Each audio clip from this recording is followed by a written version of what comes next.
レッスン1、タスク過負荷の克服。アンナさん、こんにちは。タスクの過負荷の問題をどのように克服したか想像できます。どうやってやったの？こんにちは、ジョン。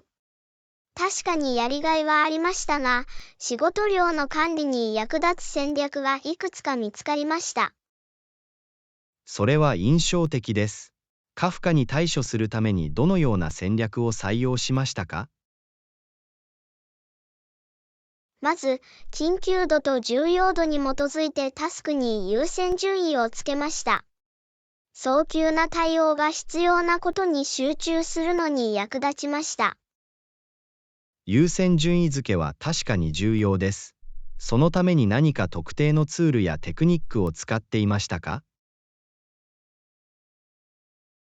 はい、タスクリストとカレンダーを使ってタスクを整理し、それぞれに時間を割り当て始めました。それは賢いアプローチです。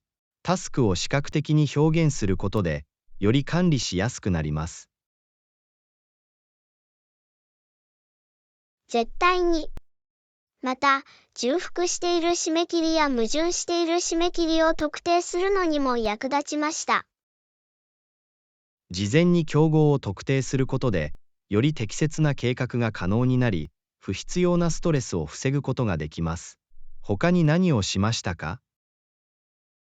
できる限りタスクを委任することを学びました。時間の一部が解放され、重要な責任に集中できるようになりました。委任は作業負荷を分散する効果的な方法です。効果的な委任はどのようにして行いましたか？明確なコミュニケーションと信頼が不可欠でした。明確な指示を出し、必要に応じてサポートを提供するようにしました。明確なコミュニケーションと信頼は、前向きな職場環境を作り出します。委任プロセス中に何か課題に直面しましたか？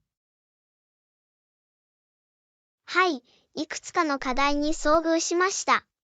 適切なバランスを見つけ、全員に必要なリソースを確保する必要がありました。適切なバランスを見つけるのは難しい場合があります。生じた挫折や障害にはどのように対処しましたか？私はポジティブなマインドセットを保つように努め、挫折を学習の機会として捉えました。私は解決策を模索し、必要に応じてアプローチを調整しました。ポジティブな考え方を維持することは、レジリエンスにとって重要です。過負荷の中、どのように時間を効果的に管理しましたか？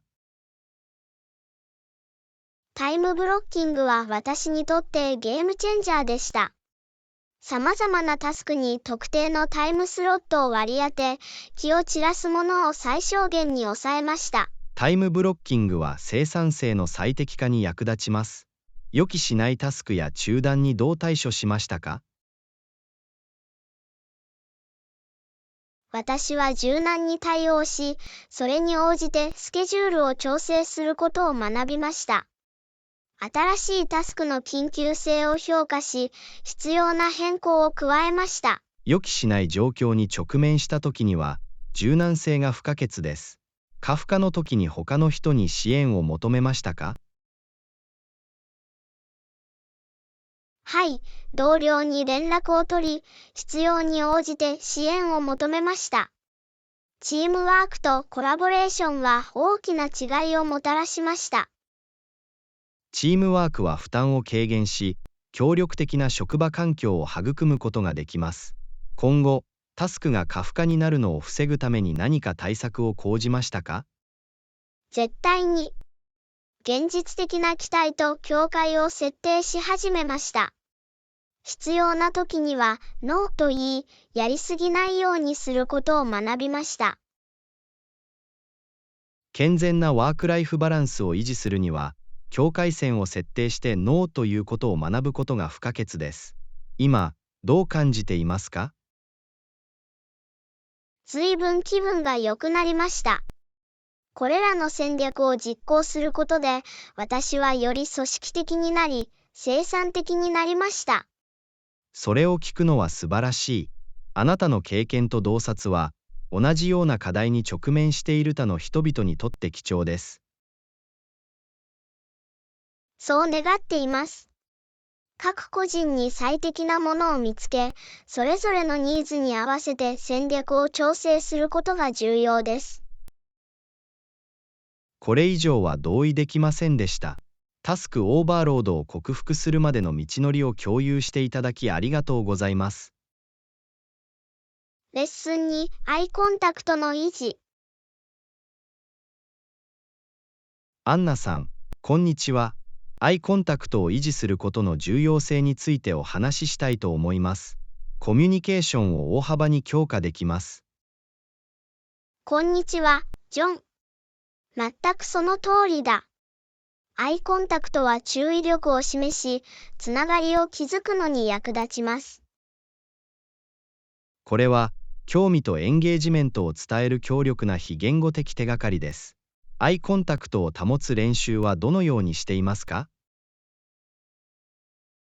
私は話したり聞いたりしながら、相手の目を直接見るように意識しています。それは素晴らしいアプローチです。アイコンタクトを保つことは敬意を示し、信頼を築きます。どのようなメリットに気づきましたか？相手の感情や意図をよりよく理解するのに役立つことに気づきました。はい、アイコンタクトを取ることで、言葉以外の手がかりを図り、コミュニケーションにおける微妙なニュアンスを把握することができます。何か課題はありますか？時々、アイコンタクトを維持することは、特に不慣れな状況や激しい状況において、不快または威圧的に感じることがあります。それは本当です。その不快感を克服するには練習が必要だ。このような状況でアイコンタクトを維持するにはどうすればよいでしょうか？アイコンタクトの重要性と力を思い出します。集中力を保ち、会話に臨むようにしています。集中して存在し続けることが重要です。相手の言葉を大切にしていることを相手に伝えます。初心者向けのコツは？友人や家族とカジュアルな会話で練習することから始めましょう。だんだん慣れてきてきます。それはいい考えだ。練習を通して自信をつけることは必要不可欠です。グループセッティングでアイコンタクトを維持するのはどうですか？グループでは、アイコンタクトを参加者全員に均等に分散させ、全員を含めるように努めています。それは思いやりがあるね。これにより、誰もが受け入れられ、大切にされていると感じることができます。注意すべき文化の違いはありますか？はい、アイコンタクトに関する文化的規範は様々です。様々な文化的慣習を認識し、尊重することが重要です。絶対に、文化の違いに適応することは、開放性と敬意を表しています。アイコンタクトは職業環境にどのように影響しますか？プロフェッショナルな環境では、会話やプレゼンテーション中にアイコンタクトを維持することで、信頼性と権威を高めることができます。それは自信とプロ意識を確立します。アイコンタクトを維持するのが難しい状況はありますか？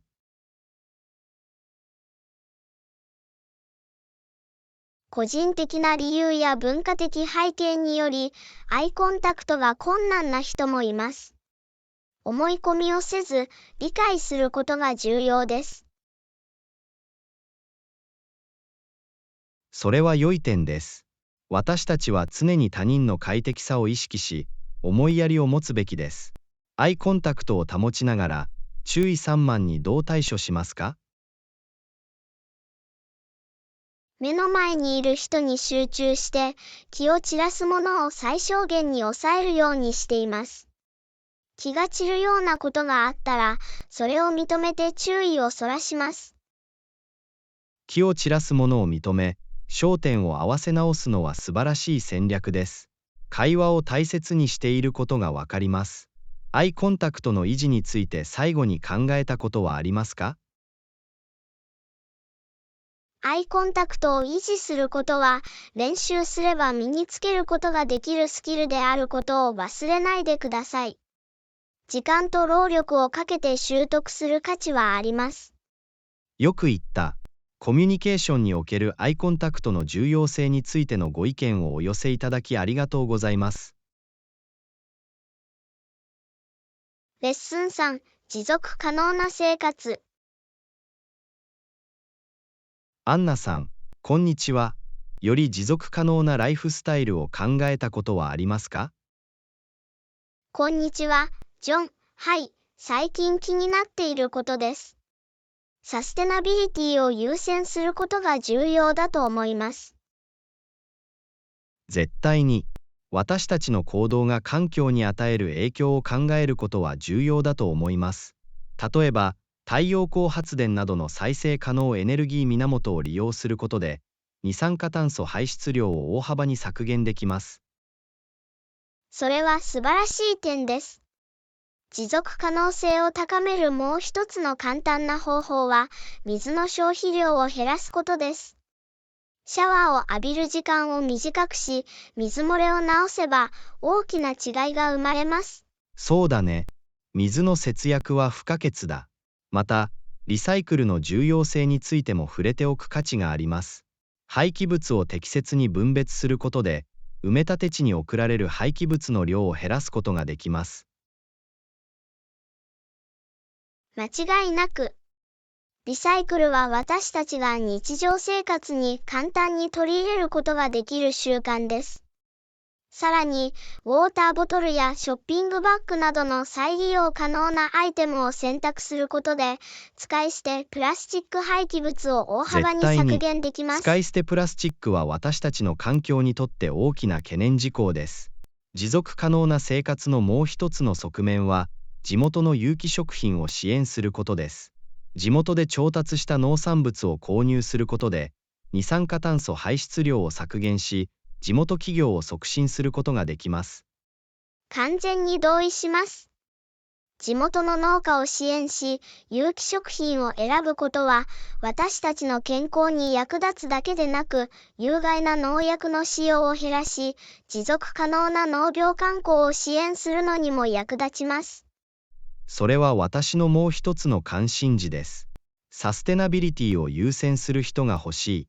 私たちの価値観を共有し、持続可能な実践に取り組んでいる企業や組織を支援することは重要です。これ以上は同意できませんでした。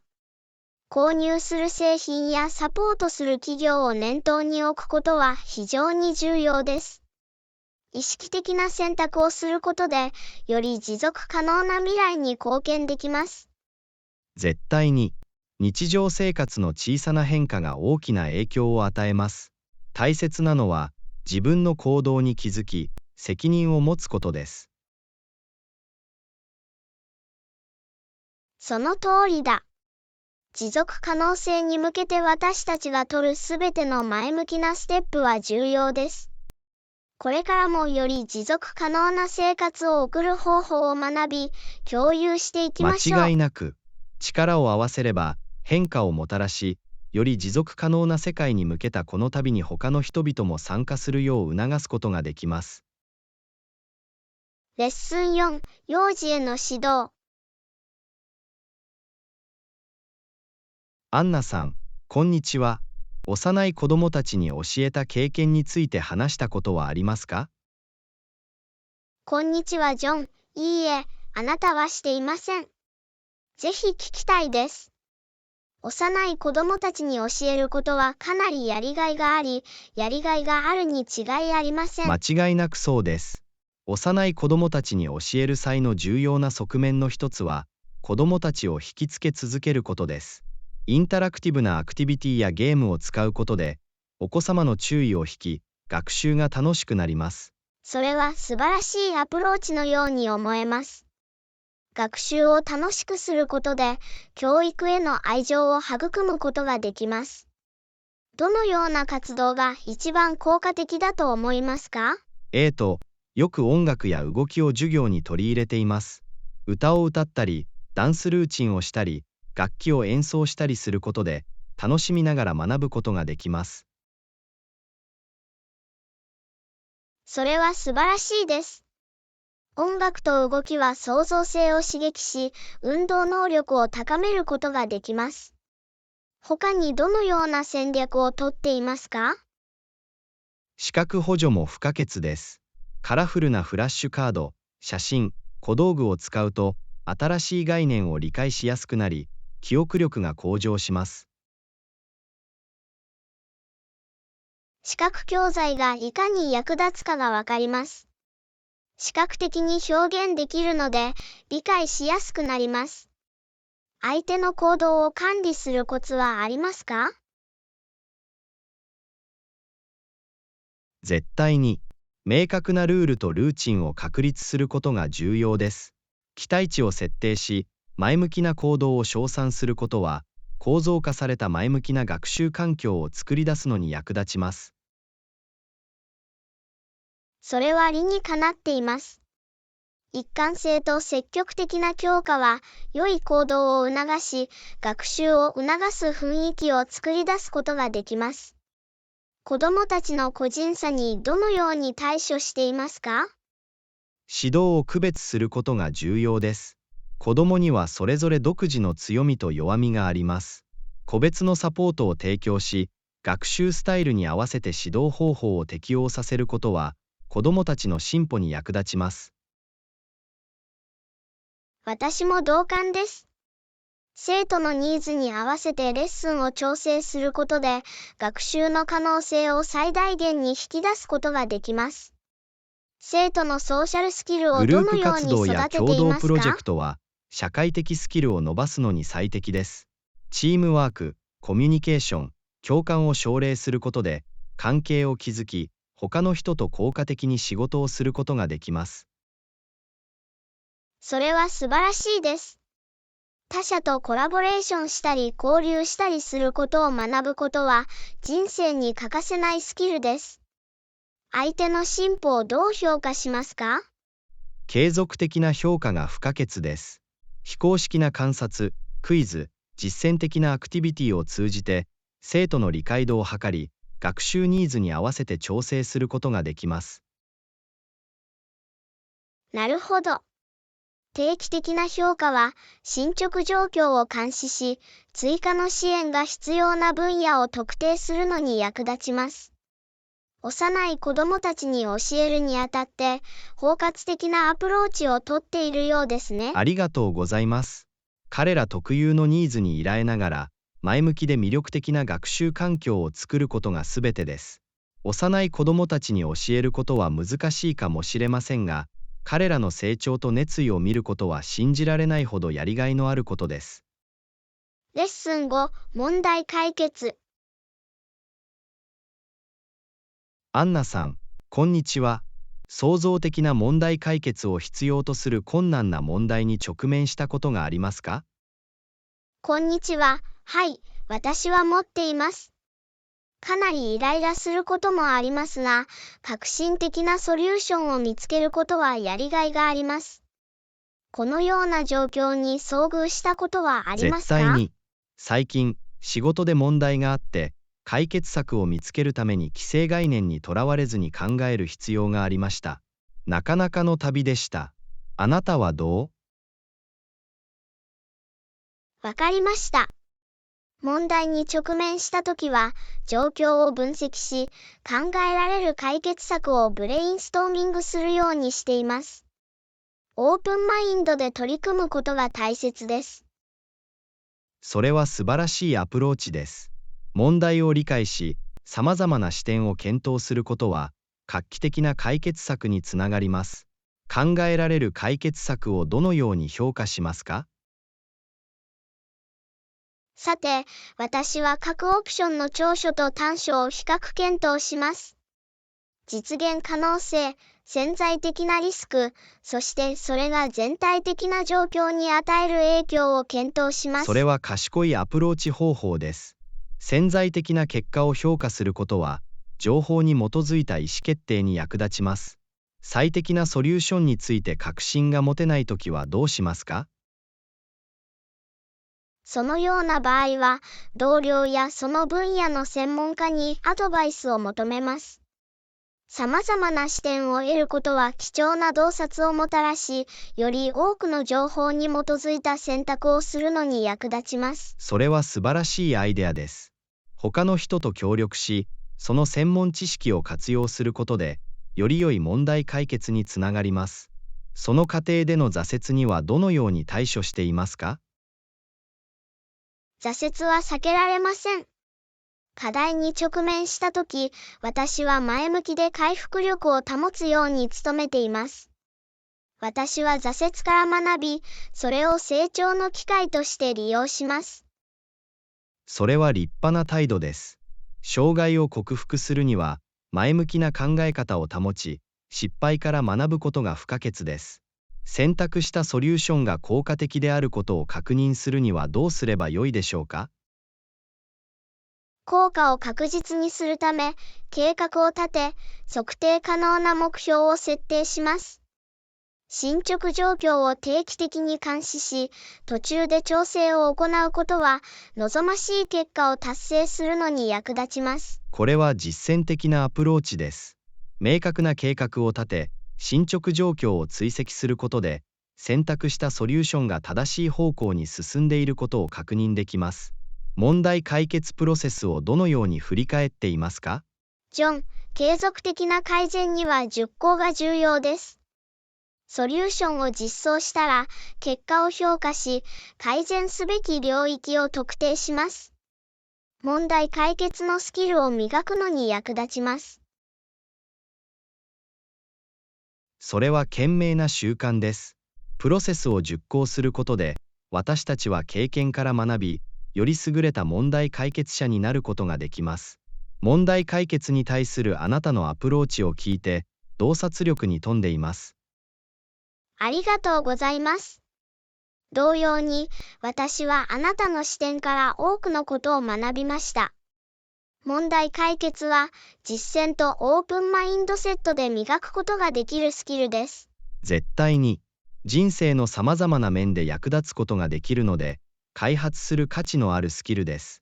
これからも挑戦を続け、創造的な解決策を一緒に見つけていきましょレッスン6、フィットネスの目標。アンナさん、こんにちは。現時点でのフィットネスの目標は何ですか？こんにちは。私は強さと柔軟性に重点を置いています。全体的なフィットネスを向上させて、もっと元気になりたいです。あなたはどう？それは素晴らしいです。今は、持久力と心臓血管の健康を改善することを目指しています。あまり疲れずに長距離を走れるようになりたいです。それは素晴らしい目標のようですね。ランニングはスタミナを高め、心臓血管の健康状態を改善する素晴らしい方法です。どうやってそれを達成するつもりですか？最初は短いランから始めて、時間をかけて徐々に距離を伸ばしていくつもりです。また、持久力を高めるために、インターバルトレーニングとクロストレーニングのエクササイズを取り入れます。それは賢いアプローチです。徐々に強度を上げ、ワークアウトに多様性を取り入れることで、着実に進歩することができます。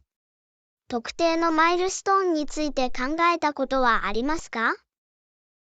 はい、ハーフマラソンを半年で完走するという目標を立てました。それは私に取り組むべき何かを与えてくれ、モチベーションを保つのに役立ちます。あなたはどう？何かマイルストーンを考えていますか？具体的なイベント目標は設定していませんが、フルスプリットしてプランクを2分間ホールドできるようになりたいです。柔軟性と体幹力を向上させるためのやりがいはありますが、達成可能な目標です。これらは素晴らしい目標です。柔軟性と体幹の強さは、フィットネス全般にとって不可欠です。一貫した練習をすれば、きっとそれを達成できるでしょう。目標に向かって取り組むためのモチベーションを保つにはどうすればよいでしょうか。進捗状況を追跡すると便利です。ワークアウトの日記をつけて、途中で小さな節目を祝うことで、モチベーションが保たれます。また、モチベーションと説明責任を高めるために、友人と一緒にワークアウトしたり、グループフィットネスクラスに参加したりすることも楽しんでいます。進捗状況を追跡し、サポート体制を整えることで、モチベーションを維持する上で大きな違いが生まれます。フィットネスの他にどのようなことに興味がありますか？筋力と柔軟性に加えて、バランスを改善したり、ヨガやピラティスなどの新しい形のエクササイズを試したりすることにも興味があります。総合的なフィットネスルーチンを身につけるのに役立ちます。それは素晴らしいです。バランストレーニングや様々なエクササイズ方法を試すことで、ルーチンに多様性を加え、様々な筋肉群をターゲットにすることができます。自分自身に挑戦し続けることは常に良いことです。栄養はどう？食事に関する具体的な目標はありますか？はい。私はより多くの果物、野菜、赤身のタンパク質を食事に取り入れることを目指しています。また、もっと水を飲んで、加工食品の摂取量を減らしたいです。フィットネスの目標を達成するには、バランスの取れた栄養のある食事が不可欠です。それは素晴らしいアプローチです。適切な栄養は、私たちのフィットネスの取り組みを支える上で重要な役割を果たします。より健康的な食品を選ぶことで、最高のパフォーマンスを発揮するために必要な燃料を体に供給できます。フィットネスの目標について聞くのは、とても刺激的でした。レッスン7、氷を砕く。アンナさん、こんにちは。新しい人に会うとき、私は大抵彼らの業界や現在のプロジェクトについて尋ねて話をします。どうやって会話を始めますか？こんにちは。それは会話を始めるのに最適な方法です。私はしばしば仕事以外の趣味や興味について尋ねることから始めます。共通点を見つけ、つながりを築くのに役立ちます。他に何が役に立つと思いますか？彼らの好きな本や映画について尋ねるのも好きです。共通の関心事を見つけ、活発な議論を交わす簡単な方法です。会話を円滑に進めるにはどうすればいいですか？会話をスムーズに進めるために、積極的に話を聞き、フォローアップの質問をしています。それは真の関心を示し、相手にもっと共有するよう促します。良い流れを保つためのコツはありますか？絶対に。そのトピックに関連する個人的な逸話や経験を共有すると役に立ちます。会話に深みを与え、相手にも心を開くよう促します。あなたはどうですか？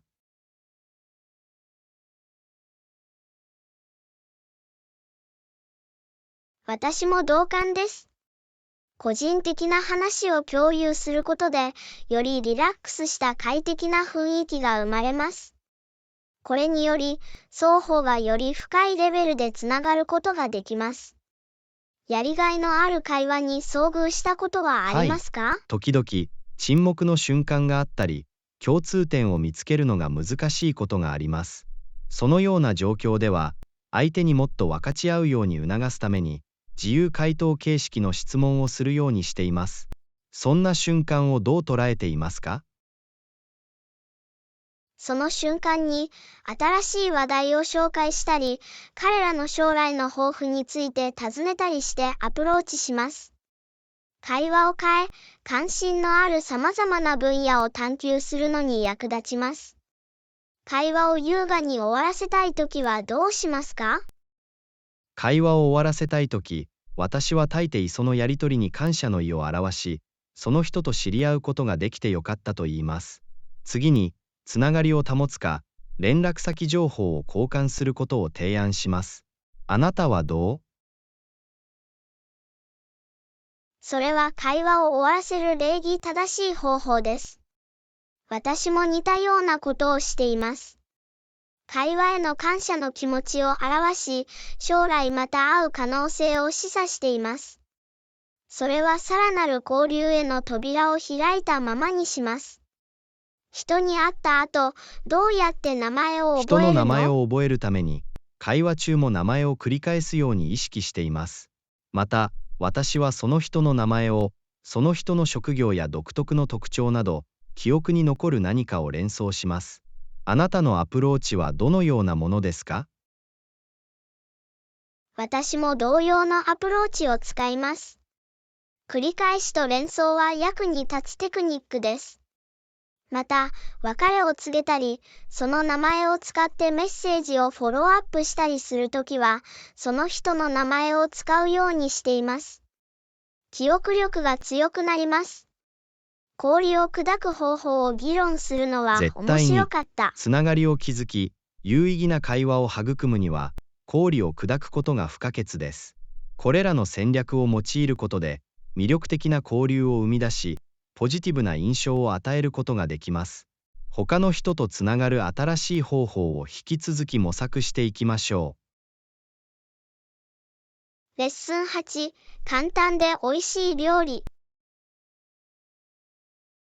アンナさん、こんにちは。食事の準備に関しては、パスタや炒め物などのシンプルな料理を作るのが好きです。お気に入りのレシピは何ですか？こんにちは、私も料理が好きです。私のお気に入りの一つは、新鮮な食材を使った自家製ピザです。風味豊かなチキンカレーを作るのも大好きです。美味しいパスタを作る秘訣は？美味しいパスタを作るには、必ずアルデンテで調理し、風味豊かなソースに入れます。また、新鮮なハーブとすりおろしたパルメザンチーズを加えると、さらに風味が増します。ピザ聖地の美味しさをどうやって作るんですか？中力粉とパン粉を組み合わせて、歯ごたえがありながらサクサクした皮に仕上げています。また、聖地を数時間寝かせて風味を出します。好きな炒め物の組み合わせは？定番の鶏肉と野菜の炒め物が好きです。鶏肉を醤油とニンニクでマリネしてから、色とりどりのピーマン、ブロッコリー、スナップエンドウと一緒に炒めます。どうやってチキンカレーをこんなに風味豊かにするの？風味豊かなチキンカレーを作るには、ターメリック、クミン、コリアンダーなどの香りの良いスパイスをブレンドしています。また、玉ねぎ、生姜、ニンニクをソテーして風味を深めます。新鮮なハーブを使った料理のコツはありますか？新鮮なハーブを使うときは、鮮やかな風味を保つために、料理の最後に加えるのが好きです。バジルはパスタに、コリアンダーは炒め物によく合います。料理の味のバランスをどのようにとっていますか？フレーバーのバランスを取ることは重要です。私は通常、好みに合わせて味見をし、塩、胡椒、またはレモンジュースを絞って調味料を調整します。甘み、塩味、酸味、辛さの適切なバランスを見つけることがすべてです。お気に入りのキイマーッチンガジョンブレジェットはンダーを何です使うのがか？大好きです。滑らかなスープやクリーミーなソースを鍋ですぐに作るのに最適です。時間を節約でき、後片付けも簡単にできる万能ツールです。必須のキッチンツールは何ですか？私の必須キッチンツールは鋭いシェフナイフです。これにより、材料の下ごしらえがはるかに効率的になり、正確なカットが可能になります。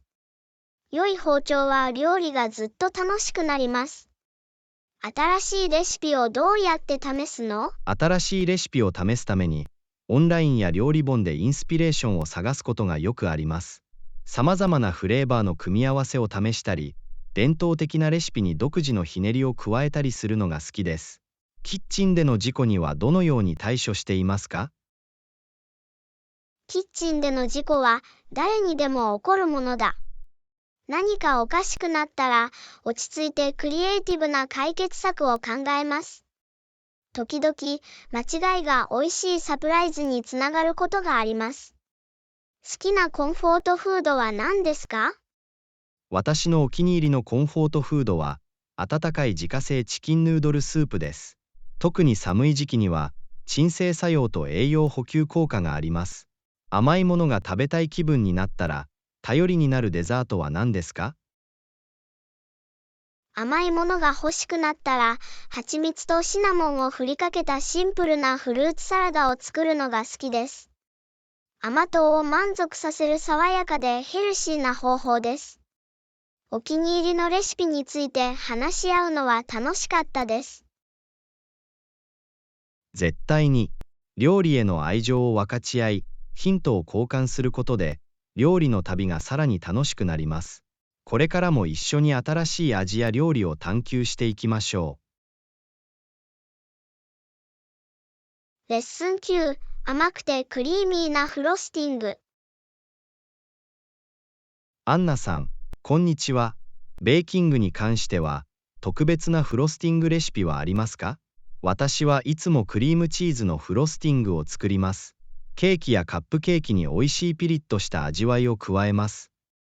こんにちは。フロスティングはケーキのアイシングです。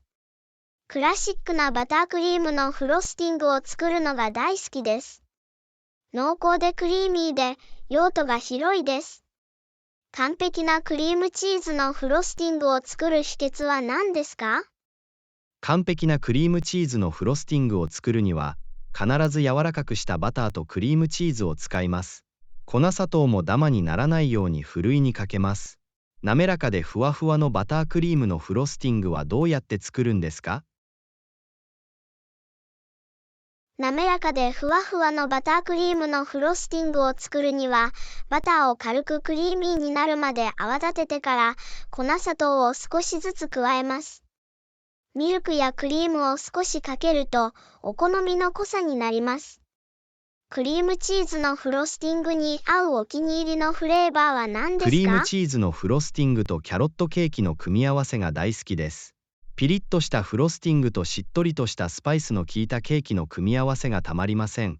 バタークリームのフロスティングをアピールするのに頼りになるデザートは何ですか？バタークリームのフロスティングを披露するのに私の頼りになるデザートは、クラシックなバニラカップケーキです。ふわふわのケーキとクリーミーなフロスティングはお互いを完璧に引き立てます。フロスティングに様々なフレーバーを加えるにフロはどスティングにうすればい様々ないですか？フレーバーを加えるために、バニラ、アーモンド、シトラスの皮などのエキスを取り入れています。また、ココアパウダーや溶かしたチョコレートを加えて、チョコレートのようなひねりを加えています。フロスティングでケーキを飾るお気に入りの方法は何ですか？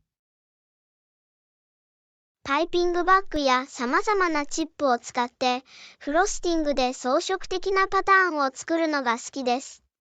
渦巻き、ロゼット、ボーダーがケーキにエレガントな雰囲気を添えてくれます。フロスティングがずれないようにするにはどうすればよいですか？フロスティングがずれないように、フロストした後、ケーキやカップケーキをしばらく冷蔵します。フロスティングが固まって形を保つのに役立ちます。フロスティングをもっとカラフルにするにはどうすればいいですか？フロスティングをよりカラフルにするために食品着色料を使っています。ゲルまたはペーストカラーはフロスティングのコンシステンシーを変えないため最も効果的です。鮮やかで人目を引くデザインが可能になります。フロストデザートを作るのに一番好きな機械はありますか？誕生日にフロストデザートを作るのが大好きです。美味しくて美しくデコレーションされたケーキが必要な特別な日なんです。滑らかでプロ並みのフロスティングを実現する秘訣を教えてください。滑らかでプロ並みのフロスティングを実現する秘訣は、オフセットスパチュラを使うことです。フロスティングが均一に広がり、磨き上げられた仕上がりになります。残ったフロストデザートはどのように保管しますか？残ったフロストデザートを保存するには、冷蔵庫の密閉容器に入れておきます。ケーキの鮮度とフロスティングの一貫性を保つのに役立ちます。スプーンから直接食べたいフロスティングで一番好きなものは何ですか？スプーンから直接フロスティングを楽しむとなると、甘美なチョコレートガナッシュに抵抗できません。滑らかでビロードのようで、とても贅沢です。私たちのフロスティングの好みについて話し合うことができて嬉しかったです。絶対に。フロスティングは焼き上げた料理にさらに甘さと風味を加えます。これからも様々なフロスティングのレシピを模索して、美味しくて魅力的なデザートにしていきましょう。レッスン10、たまらないチョコレートムース。アンナさん、こんにちは。質問があります。チョコレートムースの絶対確実なレシピはありますか？みんなが好きになる完璧なものを作りたいです。こんにちは。チョコレートムースは大敗的なおやつです。私には決して失敗しないレシピがあります。それをあなたと共有してよろしいですか？絶対に。誰にでもできるチョコレートムースのレシピを教えてください。試してみるのが待ちきれません。さて、必要なものは次の通りです。まず、ダークチョコレートを溶かして、少し冷まします。別のボウルで、ヘビークリームを柔らかいピークができるまで泡立てます。次に、ホイップクリームを溶かしたチョコレートの中によく混ざるまで折ります。最後にムースを数時間冷蔵して固めます。こんなに簡単なんだよ。やってみるよ。ところで、チョコレートが固まらないように溶かすコツはありますか？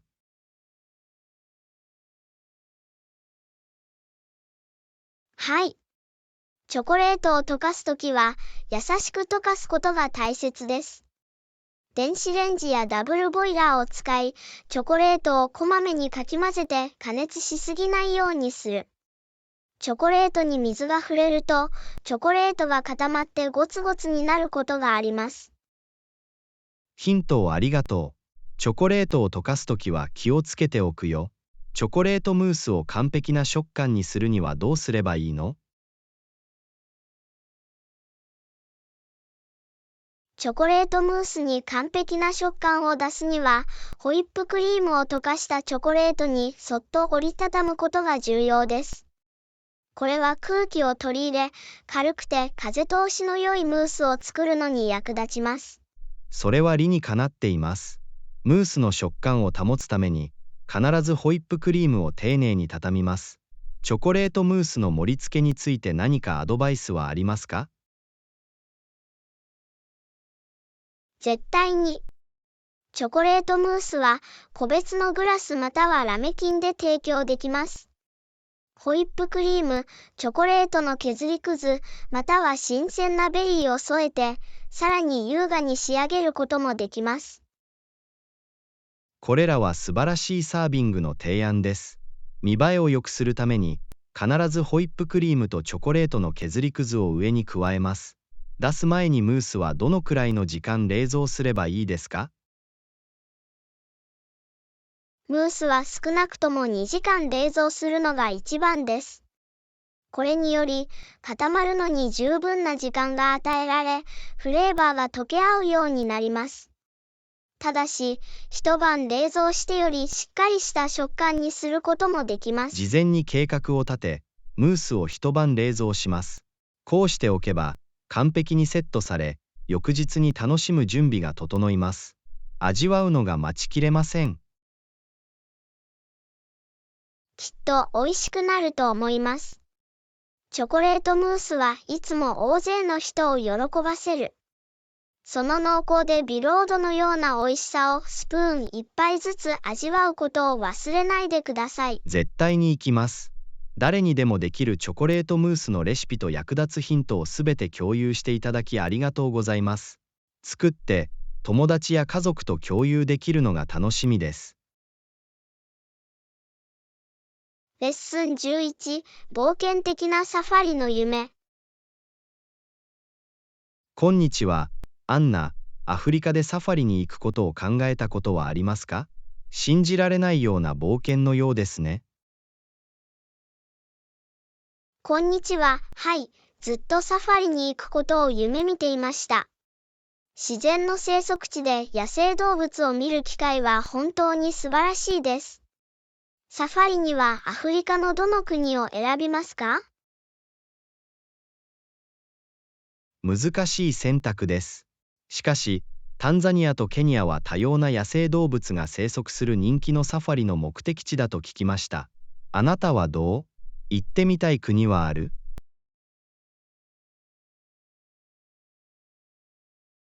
私はいつも南アフリカに魅了されてきました。野生生物、美しい風景、活気に満ちた文化がユニークに融合しています。クルーガー国立公園は野生動物が豊富に生息しているため必見です。サファリでどんな動物を見たいですゾウ、か？ライオン、キリンを見たいです。彼らはとても素晴らしい生き物です。そして、ヒョウやチーターの動きを目撃するのはスリリングな体験になるでしょう。さまざまなサファリのオプションを検討したことがありますか？絶対に。ガイド付きツアー、セルフドライブオプション、さらにはウォーキングサファリなど、様々なタイプのサファリがあります。それぞれ異なるレベルの冒険が楽しめ、ユニークな方法で自然とつながることができます。どのようなサファリ体験があなたにとって魅力的ですか？ガイド付きサファリは私にとって理想的だと思います。荒野をナビゲートし、野生生物についての洞察を提供できる経験豊富なガイドがいると、全体的な体験が向上します。サファリに行くのに不安なことはありますか？安全は常に最優先事項です。サファリに乗り出す前に、評判の良いツアーオペレーターを調査し、そのガイドラインに従うことが重要です。環境を意識し、動物の空間を尊重することは不可欠です。あなたはどうですか？何か懸念事項や予防策はありますか？完全に同意します。安全対策はもちろんのこと、適切な衣類や虫除け、日焼け止めも用意しておきます。サファリでは、天候や風雨への備えが不可欠です。サファリでの夢の瞬間はどんなものですか？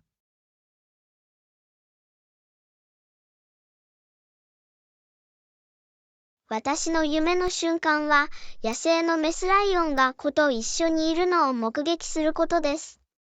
それは心温まる光景であり、自然の美しさと調和を思い起こさせるに違いありません。あなたはどう？特定の野生動物との出会いを体験ヌーやしてみたいシマウマのことはあり大移動をますか？馬の当たりにできたらワクワクします。緑豊かな牧草地を求めて何千匹もの動物が川や平野を渡る、自然界で最も壮観なイベントの一つです。私はその畏敬の念を起こさせる光景を想像することしかできません。サファリ中の宿泊施設はいかがですか？宿泊施設には様々な選択肢があります。すべてのアメニティを備えた豪華なロッジから、より没入感のある体験を提供するテントキャンプまで、好みや予算次第です。宿泊施設のタイプに好みはありますか？テント付きのキャンプに泊まると、サファリ体験の信頼性が高まると思います。自然の音を聞きながら眠りにつき、息を飲むようなアフリカの風景に目覚めることは忘れられないでしょう。いつかサファリに行くのが待ちきれません。夢が叶ったようですね。広大なサバンナを探索し、野生生物を発見し、アフリカの荒野に浸りましょう。一生忘れられない思い出になるような冒険です。いつか私たち二人がそれを経験することを願っています。絶対に、サファリの夢を実現させて、実現に向けて努力しましょう。アフリカの不思議が私たちを待っています。その可能性にワクワクしています。レッスン12、効率的な列車スケジュール。アンナさん、こんにちは。ピーク時に電車がどれくらいの頻度で走っているかに気づいたことがありますか？彼らがこのようなタイトなスケジュールをどうにかして維持しているのかは印象的です。こんにちは。はい。特に混雑時に列車が効率的に運行されるのは興味深いことです。これは交通システムがよく計画されていることの証です。毎日の通勤を電車に頼っていますか？絶対に。仕事では電車が主な交通手段です。便利で信頼性が高いことに感謝しています。ピーク時には数分おきに電車があるので安心です。満員電車を経験したことはありますか？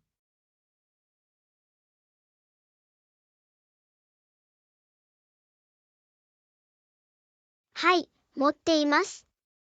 ラッシュアワーの時は電車がかなり混むことがある。賑やかな都市部ではよくあることです。それに応じて通勤計画を立て、混雑に備えておくと良いでしょう。電車の乗り心地をもっと楽しくするには？電車の旅をもっと楽しくするために、本を持ってきたり音楽を聴いたりしています。リラックスして通勤時間を最大限に活用するのに最適な方法です。あなたはどう？電車の乗り心地を良くするためのコツは？ノイズキャンセリングヘッドフォンを使用すると大きな違いが生まれることが分かりました。バックグラウンドノイズを遮断し、より穏やかな雰囲気を作り出すのに役立ちます。さらに、立ったり座ったりするのに快適な場所を見つけることで、全体的な体験を向上させることができます。はい、電車に予乗り遅期せぬ遅れたこ延や数とはあり分遅れてますか？電車に乗り遅れたことが何度かあります。イライラすることもありますが、不測の事態に備えて時間に余裕を持たせることを学びました。あなたはどう？電車に乗り遅れた経験はありますか？危ない電話が何回かあったけど、ありがたいことにまだ電車に乗り遅れたことがない。時間通りに到着し、次の列車を待つ手間を省けるのはいつも安心です。特に風光明媚だと思う特定の鉄道路線はありますか？海岸線を電車で走るのは息を飲むほどです。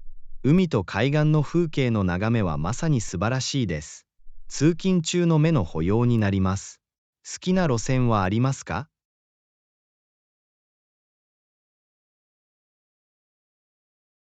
私は田舎を通る電車のルートを楽しんでいます。緑豊かな野原、なだらかな丘、趣のある小さな町が、絵のように美しい旅を演出します。都会の喧騒から離れて、風光明媚に逃れたような気分になります。電車に乗っている時に遅延に遭遇したこと遅延はあは列車のりますか？旅の一部です。時々、技術的な問題や予期せぬ状況によって混乱が生じることがあります。アナウンスを通じて常に最新情報を入手し、そのような状況の間は辛抱強く待つことが重要です。列車のスケジュールを最新に保つにはどうすればよいですか？私は通常、電車の最新情報をリアルタイムで提供するモバイルアプリやウェブサイトを利用しています。これにより、旅の計画が立てやすくなり、遅延や変更について常に情報を得ることができます。通勤者にとって便利なツールです。面白いある時、電車の話電車はありに乗っているますか？仲間の旅行者に会い、旅行の経験やおすすめの場所を教えてくれました。それは楽しい会話で、列車での移動がより魅力的になりました。電車の中で思い出に残る出会いはありましたか？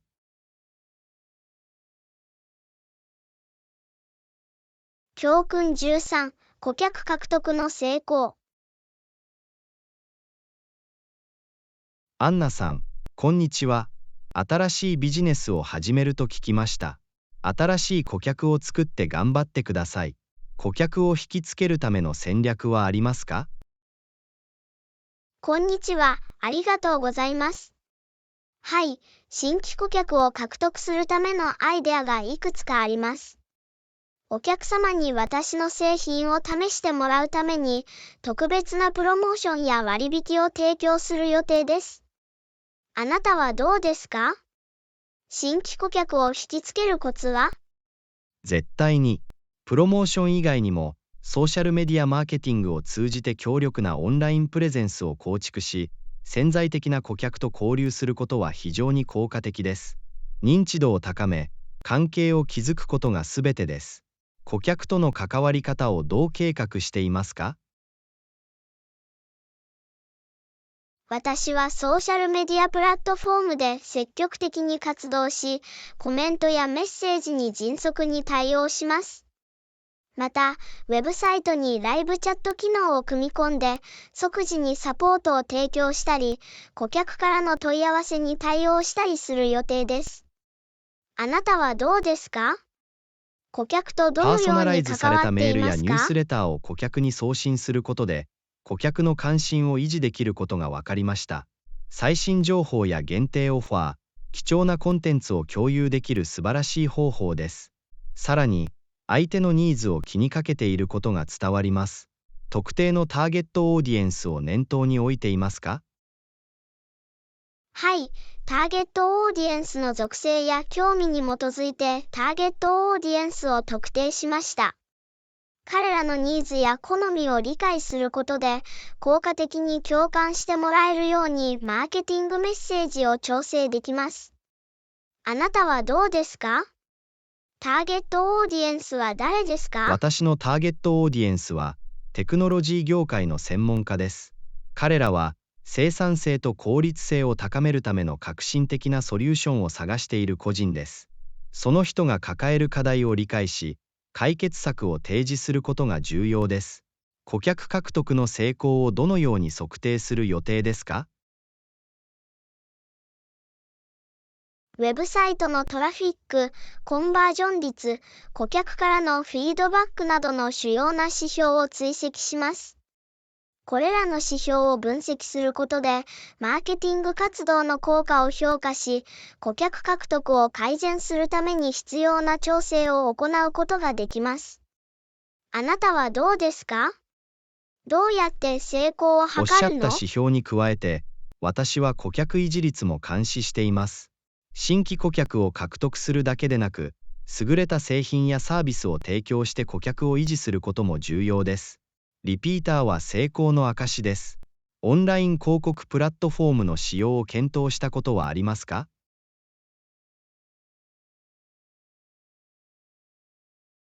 はい、Google 広告やソーシャルメディア広告などのオンライン広告プラットフォームを活用して、より多くのユーザーにリーチしたいと考えています。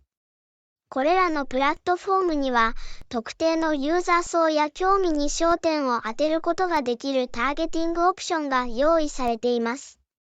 あなたはどうですか？オンライン広告の過去経にオンライ験はあン広告りますか？を使ったことがあります。これは多くのオーディエンスにリーチし、ウェブサイトへのトラフィックを増やすための費用対効果の高い方法です。注目を集め、クリックを促す魅力的な広告コンテンツを作成することが重要です。オフラインマーケティング戦略も計画していますか？はい、オフラインマーケティングの力も信じています。地域のイベントに参加したり、チラシを配布したり、補完的な企業と協力してリーチを拡大したりする予定です。それは、潜在的な顧客に複数のタッチポイントを提供することです。顧客との信頼関係を築くにはどう信すれば頼を築よいでしょうくことはか。極めて重要です。私は優れた顧客サービスを提供し、事業慣行において透明性を保ち、約束を果たすことに重点を置いています。高い評判を確立し、顧客と長期的な関係を築くことが重要です。顧客からのフィードバックにはどのようにアプローチしていますか？お客様からのフィードバックは貴重です。私はお客様にフィードバックを提供し、提案や懸念事項に耳を傾けるよう積極的に奨励しています。製品やサービスを改善するのに役立ち、お客様の意見を大切にしていることを示しています。あなたはどうですか？私のウェブサイト顧には、客からのフ顧ィードバ客が自ックには分の考どのようえや経に対験を共応してい有できるますか？フィードバックフォームがあります。お客様のフィードバックを速やかに受け止め、懸念事項に対処するために適切な措置を講じるようにしています。継続的改善がすべてです。レッスン14、フィットネストラッキングの楽しみ。アンナさん、こんにちは。最近、フィットネストラッカーを使ってワークアウトと歩数を記録し始めました。とても面白かったです。ワークアウトの記録もしてる？こんにちは。はい、ワークアウトも記録しています。自分の進捗状況を把握し、モチベーションを維持できる素晴らしい方法です。フィットネストラッカーのどの機能が一番便利だと思いますか？歩数と心拍数のモニタリングは、私にとって最も便利な機能です。毎日のアクティビティレベルを把握するのに役立ち、ワークアウト中も健康的な心拍数を維持できます。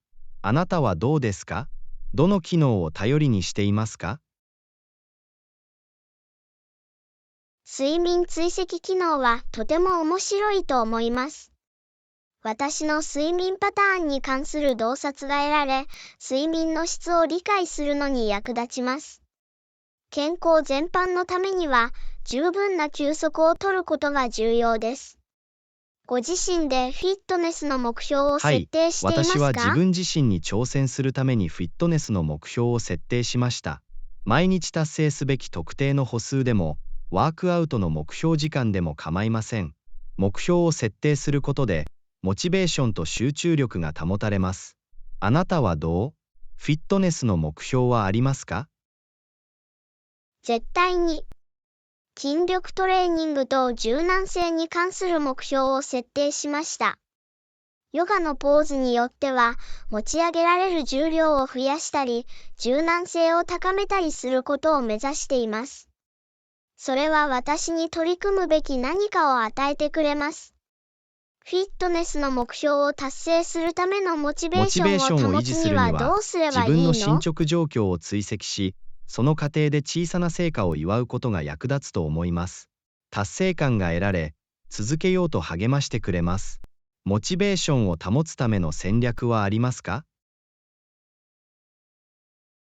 はい、ワークアウトを変えたり、新しいエクササイズやフィットネスクラスに挑戦したりするのがモチベーションになります。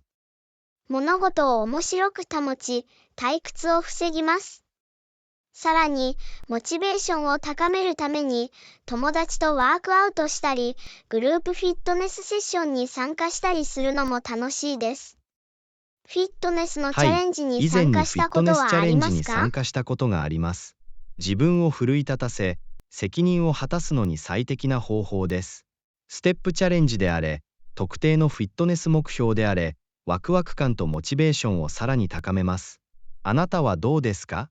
フィットネスチャレンジをしたことはありますか？同僚と一緒にステップチャレンジに参加しました。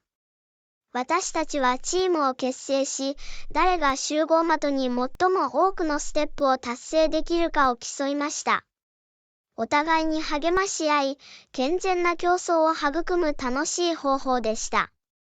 フィットネストラッカーと一緒にフィットネスアプリを使っていますか？フィットネストラッカーと同期するフィットネスアプリを使用しています。さらに詳しい情報を得ることができ、ワークアウトを記録したり、目標を設定したり、バーチャルフィットネスクラスに参加したりすることもできます。すべてのフィットネスデータを1箇所にまとめるのに便利な方法です。あなたはどう？お気に入りのフィットネスアプリは？似たようなフィットネスアプリを使っています。幅広いワークアウトプログラムとガイド付きセッションがあり、役に立ちます。ポケットにパーソナルトレーナーがいるようなものです。フィットネストラッカーを使うことで、健康全般に良い影響が出たと思いますか？絶対に。フィットネストラッカーを使うことで、毎日の活動レベルをより意識するようになり、一日を通してもっとアクティブに過ごせるようになりました。健康的なライフスタイルを維持するための素晴らしいツールです。フィットネストラッカーを使用することによる健康上の利点に気づきましたか？レッスン15、おすすめのキャンプ用品。アンナさん、こんにちは。キャンプ旅行を計画していて、おすすめのキャンプ用品が必要です。何か提案はありますか？こんにちは。もちろん、喜んでお手伝いします。まず、簡単に設置できる丈夫なテントが必要です。防水性に優れ、グループに十分なスペースがあるものを探してください。何人でキャンプをしていますか？4人の小グループになります。なので、4人で快適に眠れるテントが理想的でしょう。他にどんな必種のキャンプ用品がおすすめですか？ぐっすり眠るには、寝袋とスリーピングパッドが不可欠です。予想される温度に適した寝袋を探し、快適さと断熱性を高めるためにスリーピングパッドを選びましょう。これらは大きな違いをもたらします。他に探しているギアは？また、食事を調理するための信頼できるキャンプ用ストーブも必要です。持ち運びやすく、使いやすく、燃費が良いものでなければなりません。キャンプ用ストーブについて何かアドバイスはありますか？プロパンまたはブタン燃料を使用するキャンプ用ストーブを探すことをお勧めします。コールマンや MSR などのブランドは、様々な調理ニーズに適した信頼性の高いオプションを提供しています。調理器具や調理器具も忘れずに梱包してください。照良い明点です。はどう？キャンプ場には信頼できる照明器具が必要だ。何を提案しますか？ヘッドランプはハンズフリー照明に最適です。特に夜間に動き回る必要があるときには実用的で便利です。さらに、ランタンを1つか2つ持っていくと、キャンプ場に周囲の照明を提供できます。キャンプチェアを検討したことはありますか？キャンプチェアは快適な座席にぴったりのアイテムです。キャンプファイヤーの周りにリラックスできる場所があるのはいつでもいいことです。探すべき特定の特徴やブランドはありますか？軽量で折りたたみ可能で耐久性のあるキャンプチェアを探してください。ヘリノックスやレイなどのブランドは、キャンパーに人気のある高品質のキャンプチェアを提供しています。彼らも快適であることを確認してください。他におすすめのキャンプ用品はありますか？はい、旅行中に食べ物や飲み物を冷たく保つための良いクーラーを探しています。断熱性が良く、屋外の条件にも耐えられるはずです。何を提案しますか？イエティとコールマンは高品質のクーラーで知られています。断熱材が厚く、頑丈な構造のクーラーを探してください。旅行期間や保管する食べ物や飲み物の量に基づいて、必要なサイズを検討してください。他にアドバイスが必要なことはありますか？それは必需品をカバーしていると思います。ご推薦ありがとうございます。キャンプ旅行の準備が整った気がします。ご協力に感謝します。レッスン16、釣りの頻度。アンナさん、こんにちは。どのくらいの頻度で釣りに行く予定ですか？それを趣味として取り上げようと思っていたんだ。こんにちは。ワクワクしますね。私は普段、少なくとも月に一度は釣りに行くようにしている。リラックスして自然を楽しむには最高の方法です。あなたはどれくらいの頻度で行く予定ですか？ 2、3週間に1回は釣りに行こうと思っている。十分な時間を割いて腕を磨き、いろんな釣りスポットを探検したいです。私のような初心者に何かアドバイスはありますか？絶対に。まず、釣りの種類に適した釣り竿、リール、タックルなどの適切な装備を用意してください。次に、キャスティングやリールなどの基本的な釣りのテクニックを学びます。最後に、辛抱強くプロセスを楽しんでください。熟練した釣り人になるには時間がかかります。やってみたい釣りの種類は決まりましたか？ヒントをありがとう。まずは湖や川での淡水釣りから始めるつもりです。始めるにはいい方法のようだ。淡水釣りと海水釣りのどちらが好きですか？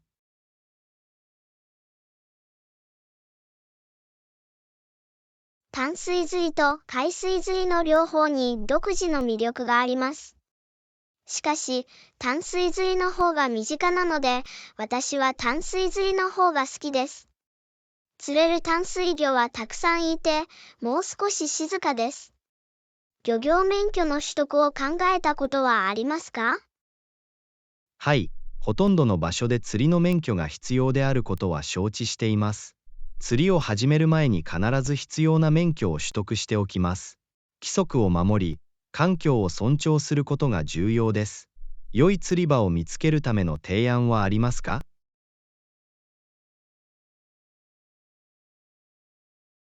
地元の釣りスポットを調べることから始めるのが良いでしょう。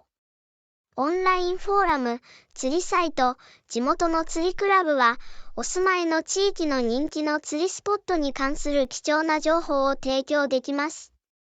経験豊富な釣り人におすすめを聞いてみることもできます。どんな魚を釣りたいですか？私は様々な種を捕まえることにオープンです。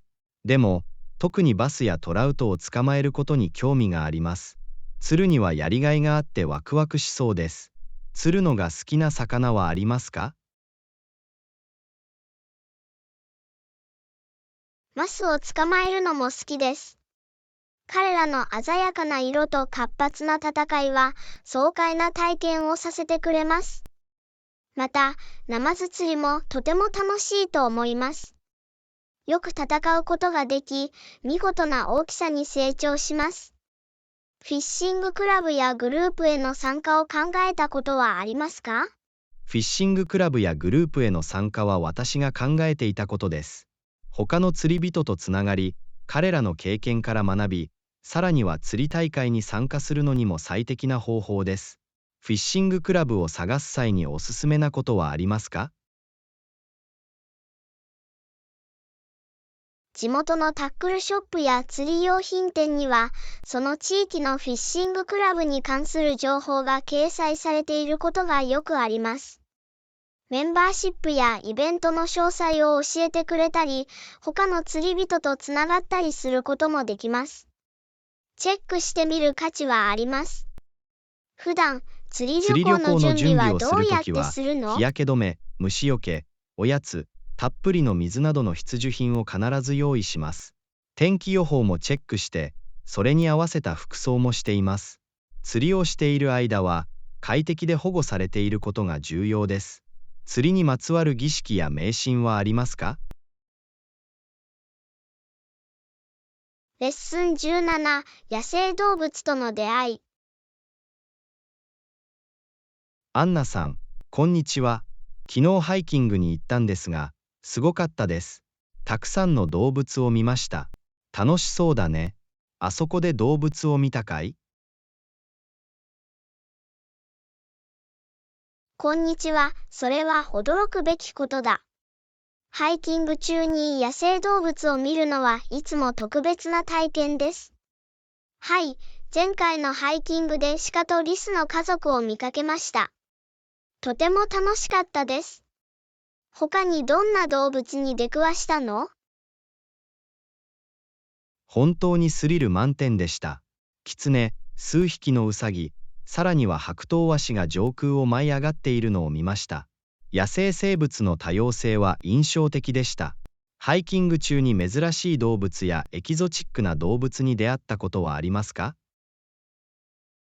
珍しい動物やエキゾチックな動物にはまだ出会っていません。しかし、特定の地域でツキノワグマ、マウンテンライオン、さらにはヘラジカを見つけた人の話を聞いたことがあります。野生のあんなに雄大な生き物を見ることができるなんて信じられません。どうにか動物たちの写真は撮れましたか？幸運にも写真を何枚か撮ることができました。動物の邪魔をせずに十分近づくのはいつも大変ですが、安全な距離から何枚か写真を撮ることができました。彼らの生息地を尊重することは重要です。野生動物と間近で出会ったことはありますか？私は何度か親しい出会いをしました。かつて山でハイキングをしていると、好奇心旺盛なシマリスがおやつを求めて私に近づいてきました。なかなか面白かったです。別の機会にヘビがトレイルを横切るのを見ました。気をつけて動物にスペースを与えることが大切です。責任を持って野生生物を観察するためのヒントはありますか？野生生物を観察することは、野生生物の健康と私たちの安全にとって非常に重要です。安全な距離を保ち、双眼鏡やズームレンズを使用してよく観察し、動物に近づいたり餌を与えたりすることは避けてください。動物の自然な行動を尊重することが重要です。野生動物の写真を考えたことはありますか？野生動物の写真について考えたことがあります。自然の生息地にいる動物の本質を捉える美しい方法です。完璧なショットを撮るのに必要な忍耐力とスキルは称賛に値します。野生動物の写真に興味のある初心者におすすめのことはありますか？野生動物写真の初心者には、優れた望遠レンズから始めることをお勧めします。これにより、遠くからでも詳細なショットを撮影できます。動物は常に協力的であるとは限らないため、忍耐が鍵となります。動物の行動や生息環境について学ぶことは、動物の動きを予測するのにも役立ちます。野生生物保護活動に参加したことはありますか？私は野生生物保護活動に個人的に参加したことはありませんが、参加している人たちにはとても感心しています。野生生物の生息地の保護と保護を専門とする様々な組織やイニシアチブがあります。寄付やボランティア活動を通じて彼らを支援することは貢献する意義のある方法です。出会った動物について何か興味深い事実を学んだことはありますか？キツネは雪の中で獲物を見つけるのに役立つ優れた聴覚を持っていることをご存知ですか？そしてハクトウワシは魚を捕まえるために潜っている間、時速55マイルまでの速度に達することがあるんですか？自然には魅力的な不思議がいっぱいです。将来、特に見てみたい動物はいますか？レッスン18、適切なサイズを見つける。アンナさん、こんにちは。ハイキング用の新しいバックパックが必要ですが、もっと大きいサイズが必要だと思います。何かおすすめはありますか？こんにちは。もちろん、もっと大きいサイズがあるか確認させてください。ニーズに合い、必需品をすべて快適に持ち運べるバックパックを用意することが重要です。どのくらいの容量をお探しですか？40から50リットルくらいの容量のバックパックが必要だと思います。長時間のハイキングに備えて、十分なギアや物資を持ち運べるようにしたい。正しいサイズの選び方について何かアドバイスはありますか？絶対に。バックパックを選ぶときは、ハイキングの長さと普段持ち歩くギアの量を考慮してください。複数日の旅行には大きい容量が適していますが、日帰りハイキングには小さい容量で十分です。適切なフィット感を得るには、様々なバックパックを試着することも重要です。もっと大きいバックパックは見つかりましたか？容量が50リットルのバックパックを見つけました。私のニーズにぴったりなサイズのようです。着心地が良く、重量が均等に分散されるか試着してみます。バックパックのサイズで困ったことはありますか？バックパックが小さすぎたり大きすぎたりした経験があります。バックパックが小さすぎると使い心地が悪くなり、必要なものを運ぶことができなくなります。一方、バックパックが大きすぎるとかさばり、バランスが崩れる可能性があります。ぴったり合うものを見つけることが大切です。サイズ以外に考慮すべき特徴はありますか？サイズ以外にも、ポケットの数や配置、圧縮ストラップ、換気システムなど、バックパックの特徴を考慮してください。これらの機能により、バックパックの機能性が向上し、ハイキングがより便利になります。条件に合うバックパックは見つかりましたか？はい、整理用の複数のポケット、荷物を安定させるための圧縮ストラップ、通気用のメッシュバックパネルがついたバックパックを見つけました。私の基準を満たしているようです。試してみて、ギアと一緒に詰めた時の感触を見てみます。他におすすめのバックパックはありますか？もう一つの推奨事項は、バックパックの耐久性と素材の品質を確認することです。丈夫な素材で作られた頑丈なバックパックは、厳しいハイキングにも耐え、長持ちします。冒険に役立つ高品質のバックパックに投資する価値はあります。ハイキングに必要なものは他にありますか？ハイキングに必要なものはすべて揃ったと思います。新しいバックパック、ハイキングブーツ、その他の必需品を手に入れました。トレイルに出る準備はできてる。質問がある場合や、さらにサポートが必要な場合は、遠慮なく質問してください。新しいバックパックを試してみることにワクワクしていますか？すべてのギアを詰め込んで、挑戦的なハイキングに出かけるのが待ちきれません。そのためには、適切な装備を用意することが重要です。レッスン19、スマート支出。アンナさん、こんにちは。最近お金を貯めようとしていて、不必要な出費をしていることに気づきました。削減する方法について何かアドバイスはありますか？こんにちは、素晴らしい取り組みですね。無駄な出費を減らすことはお金を節約する賢い方法だ。一つのヒントは支出を追跡し、調整できる分野を特定することです。削減できる特定の経費に気づきましたか？はい、外食にたくさん費やしていることに気づきました。新しいレストランを試すのは楽しいけど、予算に負担がかかる。家でもっと料理を始めないといけないと思う。お手頃で美味しい家庭料理について何か提案はありますか？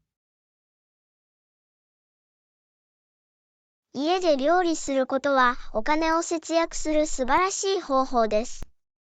新鮮な食材を使った簡単な食事を作ってみることができます。栄養価が高く美味しい、予算に優しいレシピがオンライン上にたくさんあります。料理のスキルを磨く絶好の機会でもあります。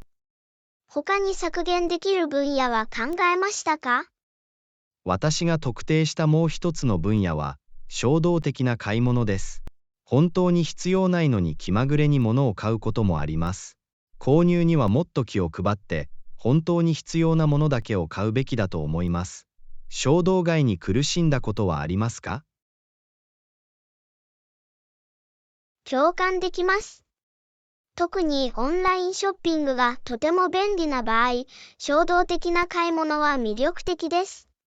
これを克服するための一つの戦略は、買い物リストを作成してそれに固執することです。購入する前に少し時間をとって、それが必需品なのか、それともなくてもできるものなのかを評価してください。衝動買いを抑え24るため時間ルールに何かという手試したこ法の実とはありま装を開始しすか？ました。衝動的に何かを買いたいという衝動に駆られたら、24時間待ちます。それ以降も欲しいと思ったら、購入を考え直します。衝動的な欲望と真の欲求を見分けるのに役立ちます。スマートな支出のために他に共有できるヒントはありますか？もう一つのヒントは、サブスクリプションとメンバーシップを確認することです。時々、使用しなくなったり、必要なくなったりした経費について忘れてしまうことがあります。購読内容を確認して、不要なものはキャンセルしてください。余分な現金を貯める簡単な方法です。サブスクリプションそを最れは素晴近見らしい直しま提案です。したか？しばらくの間サブスクリプションを確認していませんが、ぜひ試してみます。時間の経過とともにサブスクリプションが蓄積されて、そのことを忘れがちです。手放してお金を節約できるものがいくつかあると思います。思い出させてくれてありがとう。他に節約できるアイディアはありますか？もう一つのアイデアは、無料または低コストのエンターテインメントオプションを検討することです。高価な外出にお金をかける代わりに、無料または手頃な価格のエンターテインメントを提供する地元のイベント、公演、またはコミュニティアクティビティを探してください。お金をかけずに楽しむのに最適な方法です。お住まいの地域で楽し無い無料料のアクアクティビテティビティはあィを見まり見ていつけましませんが、たか？必ず探し始めます。あまりお金をかけずに余暇を楽しむ素晴らしい方法です。お金を節約するためのヒントをすべて共有していただきありがとうございます。それらを実装し、私の財政にプラスの影響が見られることを嬉しく思います。